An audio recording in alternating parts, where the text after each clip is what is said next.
Hey everyone, today for another vlog, and today I want to talk about childhood as a place stuck in time, right? So the sort of toxic form of nostalgia. So the reason why want to talk about this is because um in my own life, and I've noticed that for some people as well, is that video games can very easily become like sort of a thing you don't grow out of.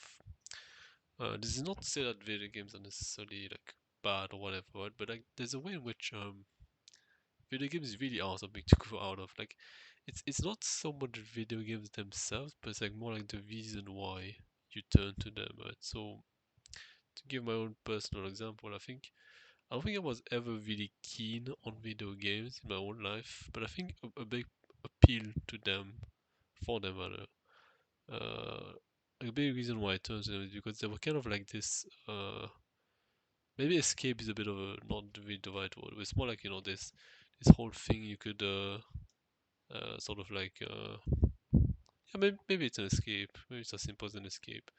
But I think I wanted more to say like it's like it gives you like a reason to actually get excited about life and stuff because like real life was really dull and not enjoyable for me. Like school was was really bad. Like the teachers and the people at school, they were really not people I wanted to be around with. And my family was not supportive either. So I guess at least school had this. It was a nice thing. Right? It was something I was looking forward to, and in some ways it might have been an escape, but in other ways it just was something like that really got me fired. I really wanted to play video games when I was younger, but I think as I got older and I started finding more things to spend my time on and sort of developing a different attitude towards life, a more conscious one. The appeal of video games kind of started drastically being reduced because had just had found other things in life, and I think that's just a normal flow of life. I mean, that's in some ways. I mean, I would say it's overall a good thing right, to find things other than video games because the problem with video games, and here's what I really want to emphasize, is that in some way video games are art, I would say. But in another way, like there's just this really basic incentive structure that is around keeping people stuck in them as long as possible. That is really like the problematic aspect of video games, in my opinion. Right? So when you have like books or movies or other media, they are not designed to get you stuck in. Right? Like in some ways they are, but like in an important way, the best ones they are not about that. Right? They don't really use that. They obviously want to draw you in because otherwise, what would be the point of a story if it didn't want to be read? Um, or like experienced or whatever. But like, there's a huge difference between like making a story appealing and the things that video games resort to just you know make you play. Because the things that like I don't know how if people experience this as well, but like it feels to me like video games have become really tedious over the years. Like it really feels like you have to like push yourself to go through things in video games. Like they're just not fun. And I think there's just a general trend that I see that video games have been more and more about like dragging out the play time just so you keep to play more video games. Or like you just get stuck in more and more playing this, and you feel like it's kind of a core to do it. And it's yeah, I don't know. I found video games to be tedious nowadays. Um, and I didn't find that to be the case when I was younger. So I think that's a distinct shift that I see. Yeah, which is not to say that video games cannot be art. I mean, there are many like developers that I really respect for making really interesting video games. Like you have Jonathan Blow. Like he has only made two games, arguably, but there are two really major games that have had quite a big impact. You have Braid and the Witness. Um, he yeah he's a very great all around guy in the video game industry. Right? He has very interesting talks as well, and he cares a lot about making good puzzles. Right? So it's great. It's I'm really glad I played his games, for example.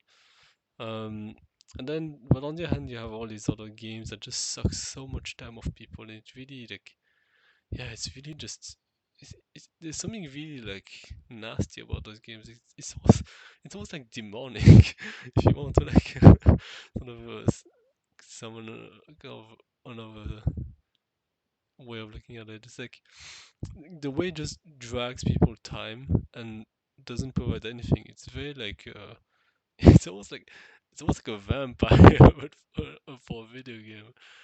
Very different from like the sort of art that people claim video game to be. Like again, it absolutely can be, but I think it's not the majority. And the problem is that there's just this basic incentive structure to like create something that lasts a long time and that people just get addicted to. Multiplayer video games are especially bad, right? Like the way people get stuck on like the rank ladder trying to get a better rank, and like how the matchmaking system is sort of like a gambling. It's in a way it's kind of like a gambling, right? Like another form of gambling in video games is obviously like the loot boxes.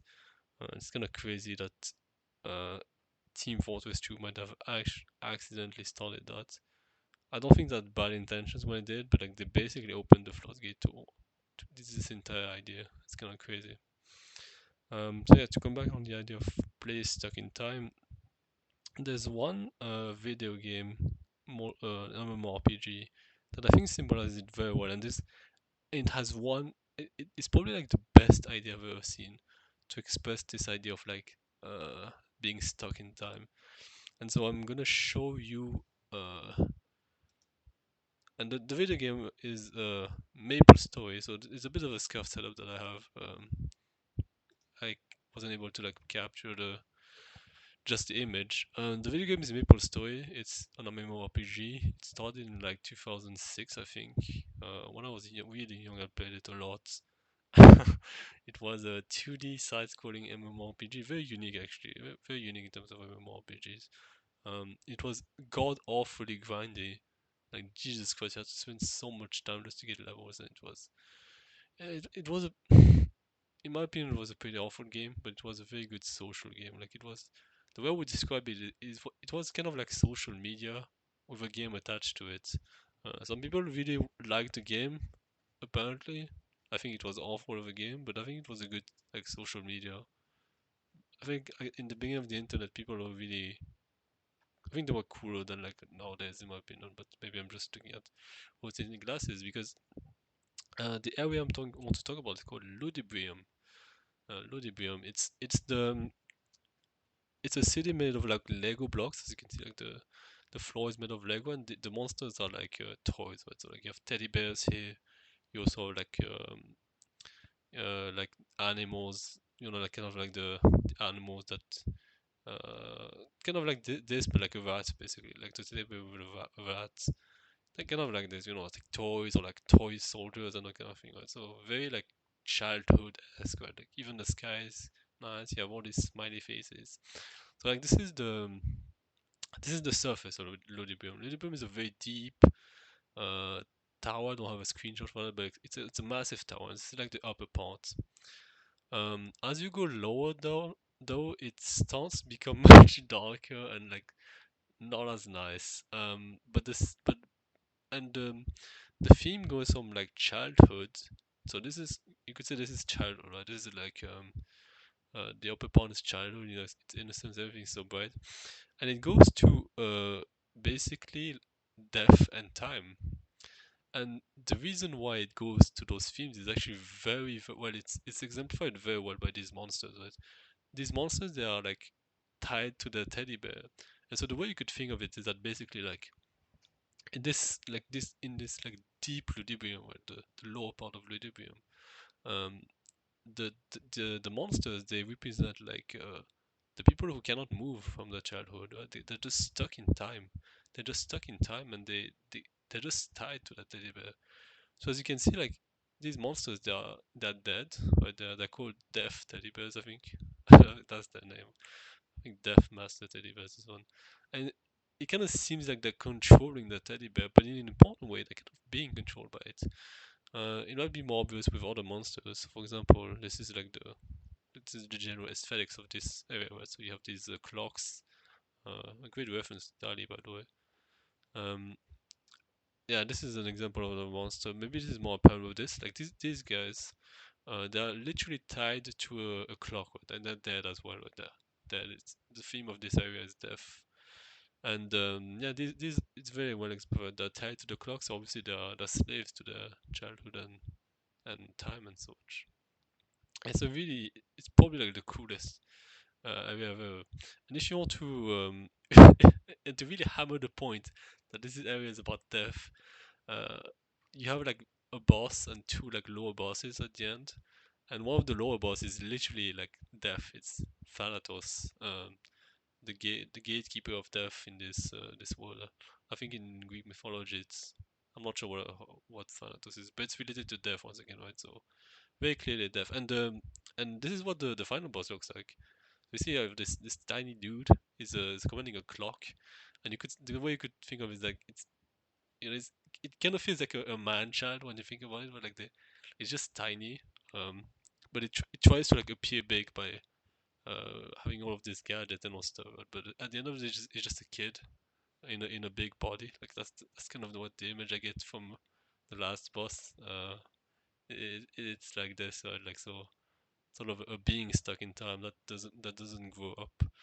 And it's very fitting. Like this is like the first layer of like Ludibrium, where it's this themes of the monsters being representing uh, people that cannot grow from their childhood. But like the second layer, which I don't think they ever intended, but it's so fitting for this game is that a lot of people are very much stuck with Maplestory. Like they can't move on from that game. Uh, I don't think a lot of people still play it, but like it's more in the sense like they look back at their childhood and they're like, wow, it used to be so great. I miss the old Maple Story and all that. Like a lot of people say that they miss the old Maple Story, but I can guarantee you that if you were to play that game again, you would realize very quickly it's a bad game. It's really a bad game. It was a good social game, but the game itself was really shit. In many ways, it was incredibly grindy. I think in like the level 70s or something, it took you like I don't know, 15, 20, 25 hours to get a level, and yeah, it's it's just utterly grindy. There's like no reward as well. You just get levels for the sake of getting levels. The game doesn't get more interesting as you go. Um, but yeah, this area had banger theme and visuals, and Maplestory has absolutely fantastic music. By the way, probably one of the best soundtrack, honestly, in any game. Honestly, like I'm being serious. So like even talking about all of the games that people say, oh my god, it has an amazing soundtrack. Like Maplestory legit has one of the best soundtracks in my opinion. But yeah, it's kind of interesting to think about. I like this idea of how you go from like childhood to clinging on to childhood way too much and not being able to grow up. Um, so like, yeah, I think this summarizes my sort of like my point is that trying to cling on to the childhood, it really is a form of death, right? Like it's like it's kind of the cliche thing, but I think it's really true, right? That you have like two lives, and the second life starts when you realize that you only have one. And so like I guess the sort of uh the other side of the coin of this quote is that trying to like sort of avoid the fact that you're growing up is a form of death, right? Like, ironically speaking, right? Trying to deny that death doesn't exist is literally death in a way, right? Like the sense of like being a man child forever and not ever being able to grow up. And so like the point of this the point of this vlog is not that video games are childish or that video games are bad. It's more like in a sense of like, are you trying to like get the same thing as you got? Are you trying to get the same experience that you had as a child? And if not, are you trying to like sort of delude yourself that you are, right? Like that's kind of the thing I've experienced a few times in my life, like sort of trying to get back the same thing as I had when I was a child. And the thing is, I just don't, right? I just don't, and that's how it is. And trying to like trying to like deny it is, well, that's obviously one of the first phase of grief, right? Like you could say that nostalgia, it's not necessarily toxic, but like you could say like toxic nostalgia is sort of a phase of denial. and maybe a phase of bargaining, like like if only I could bring that back or something, right? So I think it's a very real human experience, and to try to run away from that is very it just creates way more pain than to not than like simply like address it. And the thing is that I find that nostalgia is very much like again the toxic form of nostalgia, right? It's very much entrenched in scarcity mindsets, like this sense that you will never get any other great experience or memory, or you will never make new memories in your life, right? This idea that you can only find those in the past and in your childhood, that's very much in scarcity mindset, I would say. It's I don't know, it's not a healthy way of looking at it, right? Like being an adult has many um upsides. You have potentially a lot more freedom, first of all, and you also are a lot more conscious, and you know yourself a lot better than a child, who is kind of like a child is kind of like at the mercy of the environment, right? The people around them and such. So I would say that there are many upsides to being an adult. So like to sort of look at your childhood like it was the best of all times is it's a bit naive, right? But I think there's something to be said that there's probably something very important that is lost from childhood for a lot of people, and it's like sort of like this ability to be curious and to just really have to really feel like life is a magical experience. And I think that's something that a lot of people lose. I would say myself included, but like not completely. I'm more in touch with my childhood self than other people. But yeah, but there's a difference between like being in touch with your childhood self and sort of like trying to recreate it, right? So that's kind of like the enemy I want to talk about, that I have wanted to talk about today. Is like this the real enemy is like trying to recreate childhood when it's no longer there. And that's yeah, that's death. That's what the monsters in Ludibrium show me, is that this is death. To try to recreate what is no longer there, and real growth is to accept the new experiences. So yeah, that's about everything I had to say for today. Thank you for listening, and I will see you next time.